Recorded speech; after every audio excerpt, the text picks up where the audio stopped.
आप सभी स्टूडेंट का मैं राकेश मेहरा जी के क्लासेस के यूट्यूब चैनल पर हार्दिक स्वागत करता हूं। आज इस चैनल पर मैं एक नए अंदाज में और नए टॉपिक को लेकर आ रहा हूं। पिछला टॉपिक मैंने आपको उपलब्ध करवाया था, उस पर भी मैंने एक नई बात आपको बताई थी। दोस्तों, वास्तव में हम जितना ज़्यादा अपडेट रहेंगे, जितनी ज़्यादा नई बातों को समझने की कोशिश करेंगे, नई बातें मतलब जो आपके जो क्वेश्चंस वर्तमान में बन रहे हैं, जैसे कांस्टेबल के पेपर का आधार बनाया हमें उन क्वेश्चंस को समझना पड़ेगा। और वो जो क्वेश्चंस आ रहे हैं उसके आधार पर जो नए टॉपिक आ रहे हैं, उस टॉपिक में से उन क्वेश्चनों को बनाना पड़ेगा, तब जाके हम न्याय कर पाएंगे। तो उसी दिशा में यह दूसरा टॉपिक मैं आपके सामने रिप्रेजेंट कर रहा हूं। और अपने जो आगामी जो भी टॉपिक होगा, चाहे वो तीसरा, चौथा, पांचवा जो भी हो, उसका आधार मैं यही रखूंगा। चाहे वो सीएसएफ का एग्जाम हो, उसमें भी कुछ नए बदलाव देखने को मुझे मिले हैं। और राजस्थान कांस्टेबल, इसमें तो मैंने काफ़ी ऐसे क्वेश्चन देखे हैं। हालांकि जब मैंने आंसर किया, आपको कुछ क्वेश्चंस की बताई थी, तब मैंने इसकी चर्चा नहीं की थी। लेकिन जब मैंने उनका गंभीरता से अध्ययन किया तो बहुत सारी बातें हमारे सामने आई जो हमें ये बताते हैं कि हमें हमारी पढ़ाई में कौन सा बदलाव करना है। तो मैं यहाँ पर आपको सजेस्ट करूँगा कि जो भी आपको मैं टॉपिक कराता हूँ उसको आप गंभीरता से समझें और ये पता करें कि हम जब अखबार पढ़ें, जैसे आप कभी अखबार पढ़ो, तो आपकी नज़र कौन से तथ्यों पर होनी चाहिए, आपकी समझ में क्या बातें आनी चाहिए, ऐसी मैं उम्मीद आपसे करता हूँ। क्योंकि आप हमारे बच्चे हो और मैं चाहूँगा कि आप अपने लक्ष्य को प्राप्त करो, और ज़रूर करोगे, उसमें कोई शक नहीं है। लेकिन एक टीचर होने के नाते जिस बदलाव की गुंजाइश मैं आपसे करना चाहता हूँ, उस बदलाव को ज़रूर करें। नहीं तो हम फिर यदि एक ही राह पर चलते रहे और हमने एग्जामिनर के बदलाव को साथ में नहीं लिया, फिर हमारा रिजल्ट नकारात्मक रह सकता है, गलत हो सकता है। उसी बचाव की दिशा में आपको ये कुछ लेक्चर उपलब्ध करवाए जाते हैं ताकि आप अपने पढ़ने के तरीके में थोड़ा बदलाव करें। जैसे मैं आज जो टॉपिक प्रारंभ करने जा रहा हूं वो भी डिजिटल से संबंधित है, सूचनाओं से संबंधित है, सूचना व प्रसारण मंत्रालय से संबंधित है।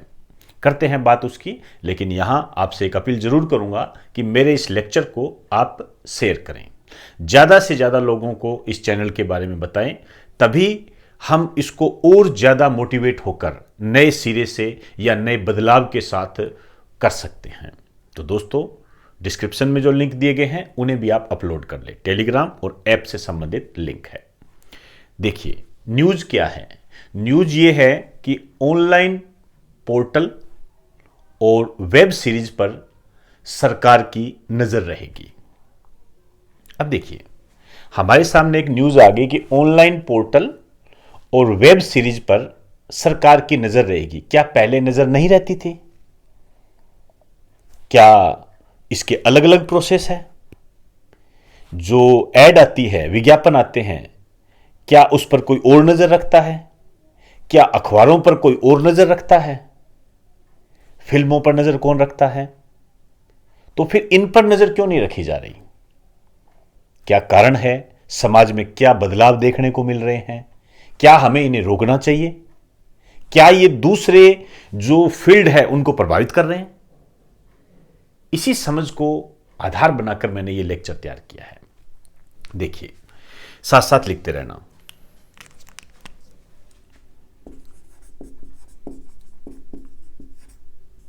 ऑनलाइन पोर्टल व वेब सीरीज पर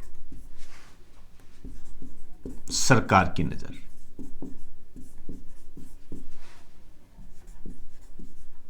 ये न्यूज़ है।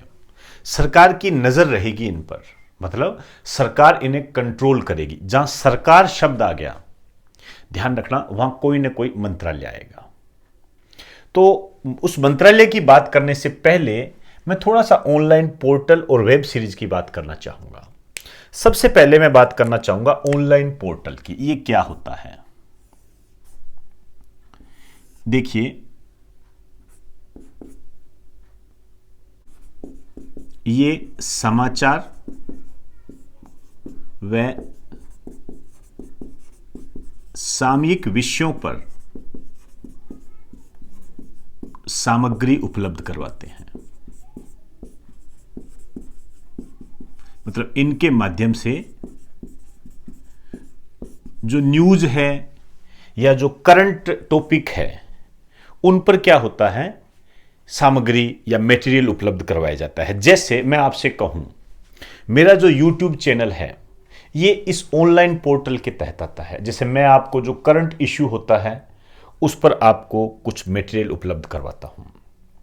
तो अब क्या है, इस पर सरकार की नजर रहेगी। यदि मैं कोई गलत बात कहता हूं, मेरे द्वारा कोई ऐसी बात कही जाती है जो कि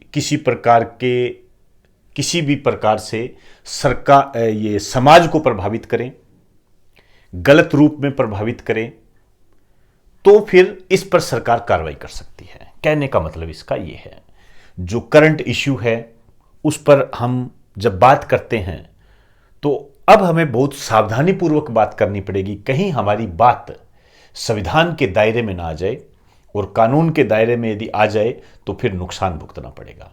इस टाइप का जो मैसेज है ये सरकार ने हमें दिया है। क्लियर? ये हो गया ऑनलाइन पोर्टल। दूसरा जो वेब सीरीज है, इनके बारे में आप भली भांति जानते हो। वेब सीरीज ये कहां पर उपलब्ध होती है? जैसे वेब सीरीज की बात करूं, मिर्जापुर 2, मिर्जापुर ये चल रही है ना, तो ये जो वेब सीरीज है ये आप जानते हो, नाम सुना होगा, नेटफ्लिक्स, अमेजन, हॉटस्टार के OTT प्लेटफॉर्म पर है ये। तो एक लाइन लिख दीजिए, ये नेटफ्लिक्स, अमेजन, हॉटस्टार के OTT प्लेटफॉर्म पर है। अब आप सभी जानते हो कि नेटफ्लिक्स क्या होता है, अमेजन क्या होता है, हॉट सब जानते हो आप जानते हो। जैसे मिर्ज़ापुर 2 भी देखोगे या मिर्ज़ापुर देखोगे, या और भी बहुत सारी वेब सीरीज है, जैसे अभय चल रही है, अभय की सीरीज चल रही है, और भी आप जानते हो कौन कौन सी सीरीज चल रही है, अब ज़्यादा मेरे ध्यान में नहीं आ रहा। ये जो सीरीज चल रही है इसमें अश्लीलता, हिंसा ये दिखाई जा रही है। अब देखिए, इन पर कोई कंट्रोल नहीं है और कोई भी इन्हें देख सकता है। आपके मोबाइल में डाउनलोड कीजिए और आप उसे देखिए, अब इन पर रुकावट नहीं है। अश्लीलता भी परोसी जा रही है और हिंसा परोसी जा रही है। आप देखना कभी ने कैसे मारते हैं वहां पर। तो ये सारी बातें हैं, इन पर अब सरकार की नजर रहेगी। लेकिन अब आपकी नजर कहां रहेगी? आपकी नजर ये रहेगी, ये बार बार शब्द आ रहा है OTT OTT। अब आपका एग्जामिनर आपसे पूछ लेगा OTT का पूर्ण रूप है, नहीं पूछे कांस्टेबल के एग्जाम में इस टाइप के क्वेश्चन, इसका पूरा नाम क्या है, इसका पूर्ण रूप क्या है, नहीं पूछेंगे। और मैंने पिछले वीडियो देख लीजिए, कांस्टेबल के एग्जाम से पहले जो मेरी भी कोई भी आप लेक्चर सुनोगे उसमें मैंने फुल फॉर्म को पूरी अहमियत दी है, क्योंकि एग्जामिनर की जो सोच होती है वो यही होती है और इसी दायरे में वो चलता है। क्योंकि हम OTT तो जानते हैं कि कहां मिलेगी, क्या OTT प्लेटफॉर्म पर मिलेगी, लेकिन OTT का पूरा नाम क्या है ये देख के बताऊंगा यार। ऐसा ही होता है सारा, और एग्जामिनर इस बात को भली भांति जानता है। तो OTT का जो पूरा नाम है ये एक क्वेश्चन है, ध्यान रखें। ये क्या है पूरा नाम? Over the top. Over the top इसका पूरा नाम है। आप याद करोगे कि इस टाइप का क्वेश्चन सर ने बताया था, और यही क्वेश्चंस अब आधार बनेंगे आपके एग्जाम के।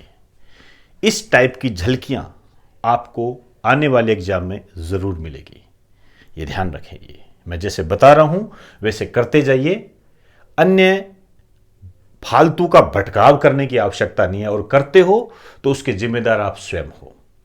ये तो गनीमत मानिए कि इस बार कांस्टेबल के पेपर थोड़े आसान आ गए, तो ज़्यादा इसमें उछलने की आवश्यकता नहीं है, ध्यान रखना।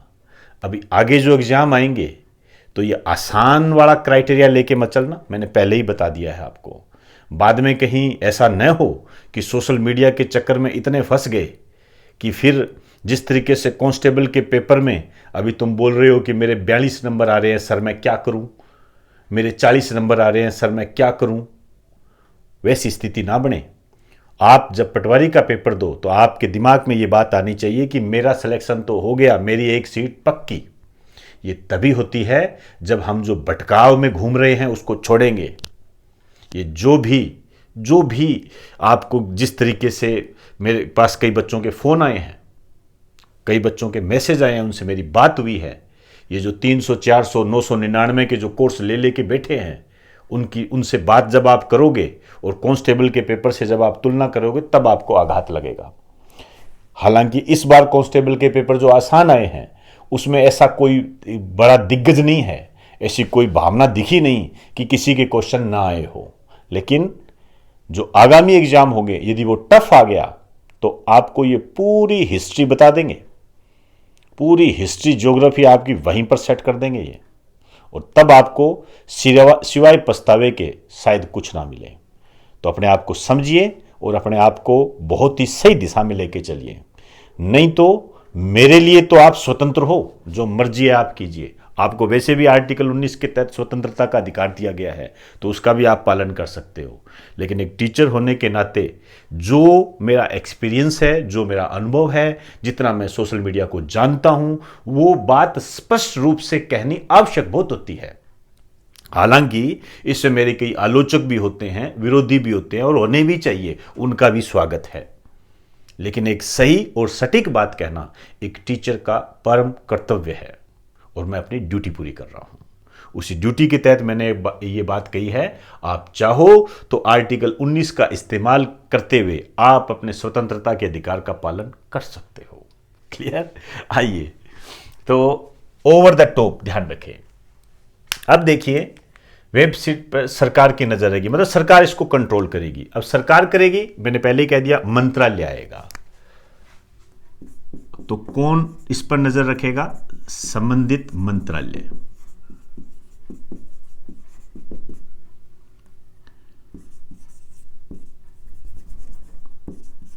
सूचना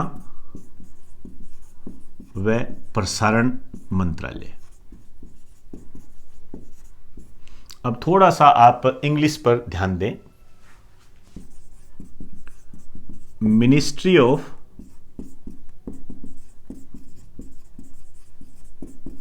इंफॉर्मेशन एंड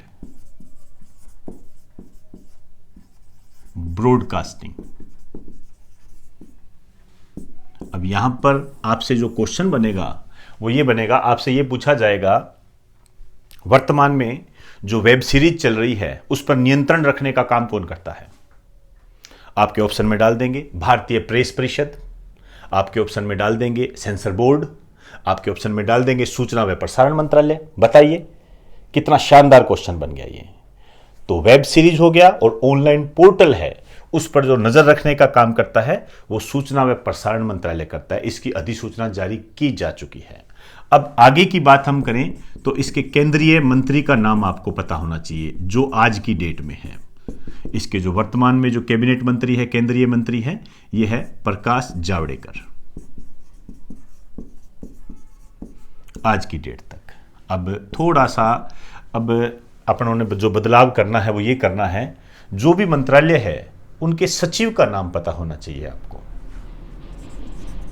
तो इनके जो सचिव है ये है अमित खरे।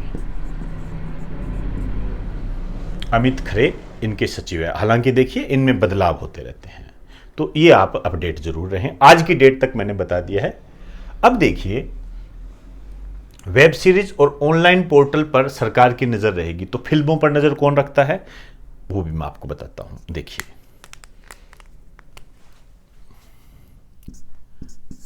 जो फिल्में हैं इन पर नजर कौन रखता है? केंद्रीय फिल्म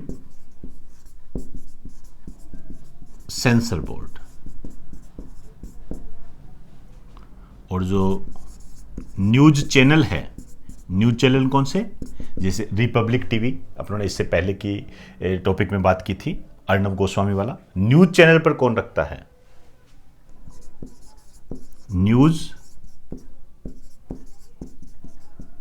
ब्रॉडकास्टिंग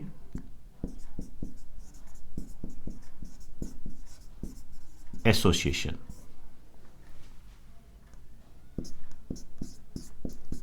विज्ञापन,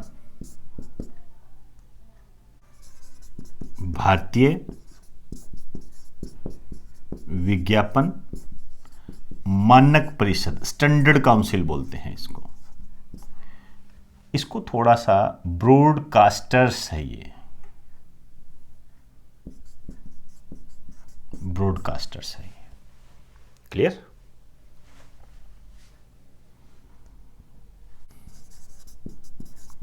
अखबार व पत्रिकाएं, जो मैगजीन होती है, न्यूज़पेपर होते हैं, उन पर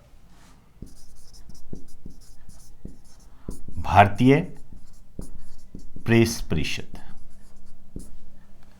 तो क्या आपको नहीं लगता कि इस छोटे से चार्ट में हमने 6 क्वेश्चन सॉल्व कर लिए हैं मोटे तौर पर? एक तो पहला क्वेश्चन तो ये, फिल्मों पर नियंत्रण कौन रखता है? केंद्रीय film sensor board. News channel पर कौन नियंत्रण रखता है? अपने को तो यही लगेगा कि न्यूज चैनल पर ये फिल्म वाला ही रखता होगा। ऐसा नहीं है, इसके लिए अलग से एक एसोसिएशन है, न्यूज ब्रॉडकास्टर्स एसोसिएशन। जो एड आती है, विज्ञापन आते हैं, उन पर कौन नियंत्रण रखता है? भारतीय विज्ञापन मानक परिषद। और अखबार और पत्रिकाओं पर कौन? भारतीय प्रेस परिषद। और अब एक नई बात हमारे सामने आ गई कि ऑनलाइन पोर्टल और वेब सीरीज पर नियंत्रण कौन रखता है? सूचना व प्रसारण मंत्रालय। तो 5 क्वेश्चन तो ये हो गए। फिर नए रूप में ये देखो तो इन्हें भी आप मान सकते हो, लेकिन चलो इनको हम एक थोड़ा छोटा क्वेश्चन भी मान लें तो ये एक अच्छा क्वेश्चन आ गया, ओटीटी का पूरा नाम क्या है? क्योंकि जब सरकार इससे टच हो गई तो ओटीटी प्लेटफॉर्म अपने आप टच हो गया। आपसे पूछा जा सकता है, ये ना पूछे, आपसे कह दे कि जो ओटीटी प्लेटफॉर्म पर नजर कौन रखता है? तो सूचना व प्रसारण मंत्रालय। क्लियर हुई बात सारी?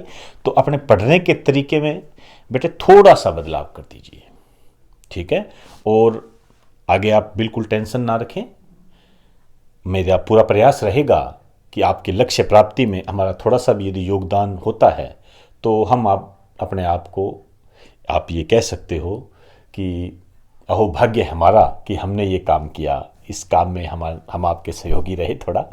खैर जो भी है, आप हमारे प्रिय स्टूडेंट हो सभी, और आप सभी को मैं चाहूँगा अपने लक्ष्य की प्राप्ति हो, अपने माँ बाप का नाम रोशन करो, और जब आप सिलेक्ट हो जाओगे तो हम तो अपने आप ही रोशन हो जाएंगे।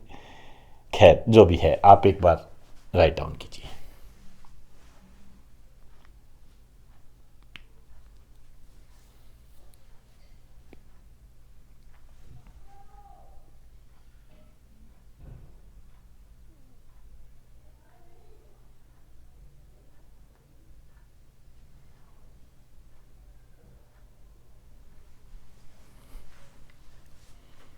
तो दोस्तों, आज हमने ओटीटी प्लेटफॉर्म पर नज़र रखने से संबंधित जो मंत्रालय है उसको हमने जाना। इसके अलावा अखबार, पत्रिकाएं, प्रेस, न्यूज़पेपर जो भी है उस पर कौन नज़र रखता है उसकी हमने विस्तार से चर्चा की। ये बहुत अच्छे क्वेश्चन हैं। इसको आप जो पिछला मैंने वीडियो उपलब्ध करवाया था अर्णव गोस्वामी से संबंधित, उससे जोड़कर भी आप देख सकते हो। ये कुछ बदलाव है जो हमें अपने करंट जीके की पढ़ाई में करने हैं। तो दोस्तों, आप इस लेक्चर को प्रत्येक स्टूडेंट के पास शेयर करें, सोशल मीडिया की हेल्प ले सकते हो, और डिस्क्रिप्शन में जो लिंक दिए गए हैं उन्हें आप अपलोड कर लें। और मैं चाहूँगा कि यदि आपको मेरा ये लेक्चर पसंद आता है तो आप इसे लाइक ज़रूर करें। तो इजाज़त दीजिए, आप सभी को मेरा नमस्कार।